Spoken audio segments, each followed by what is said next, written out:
Beijing isn't just collecting taxes from the ultra-wealthy, it is sealing a leak in its own national security architecture.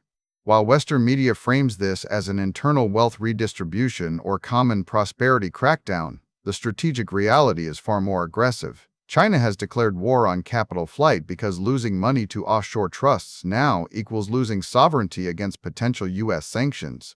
For decades, Chinese elites used these structures to hide assets and prepare for a quick exit. They viewed them as economic insurance against political instability or foreign pressure. Beijing's surprise tax signals the end of that open era. The state is no longer willing to tolerate its richest citizens holding their wealth outside the party's direct control. This isn't about fairness, it is about survival. To understand why this matters, we must look at the trauma that broke the state's faith in open markets. During the currency crisis between 2015 and 2016, an estimated $850 billion vanished through arbitrage and capital flight. That massive hemorrhage shattered confidence in market liberalization and taught Beijing a hard lesson. When global financial systems turn hostile, offshore assets become liabilities rather than safety nets. Since then, the People's Bank of China has prioritized exchange rate stability over open reforms. The new tax targets these structures specifically to arrest this drain of wealth, ensuring that the country's most liquid assets remain available for domestic reinvestment and crisis management rather than fleeing abroad at a moment of weakness. The context is urgent because Beijing faces what analysts call a slow-motion financial crisis driven by a property bubble, accounting for roughly 30% of total credit. With local governments facing bond defaults and property sales revenues plummeting, the state needs liquidity desperately. The tax on super-rich trusts is a targeted effort to unlock frozen private wealth to shore up domestic stability without relying on foreign capital markets that are now viewed as hostile territory.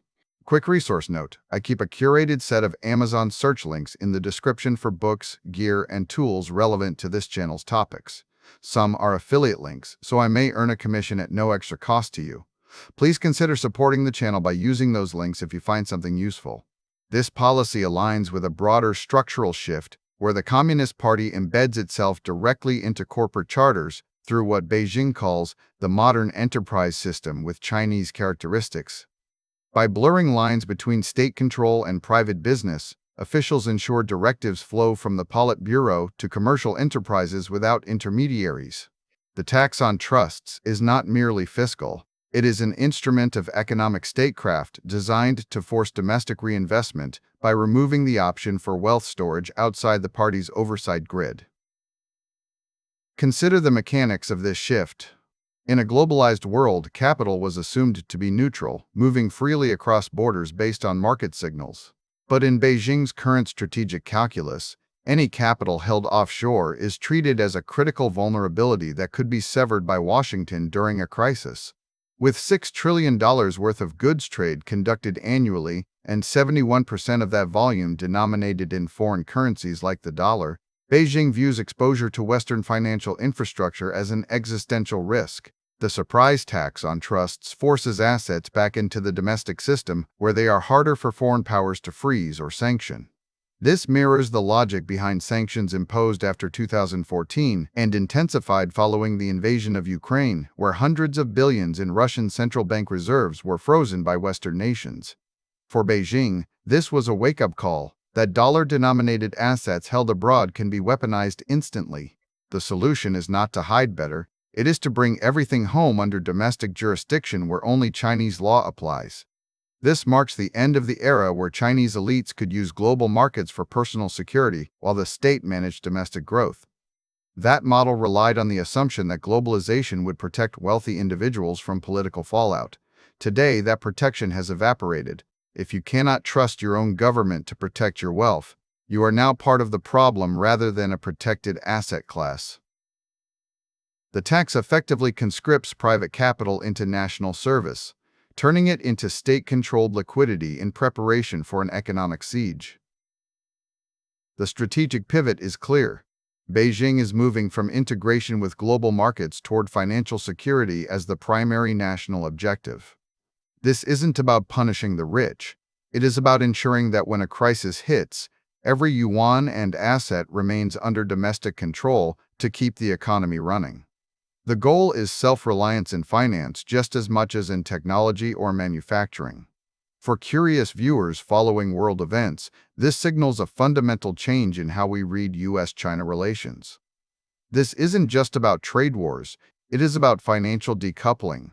Beijing is building an economic fortress where capital can move freely within China but cannot exit to be weaponized against them by Washington. The open era of Chinese finance has ended, replaced by a system designed for survival in great power competition. The stakes are high because this shift redefines the relationship between private wealth and state security. In authoritarian systems competing for long-term survival, capital flight is treated as a national security threat equivalent to military espionage.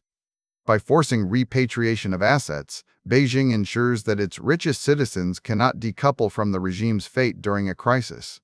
This creates a unified financial front where economic stability depends on total control over the movement of money.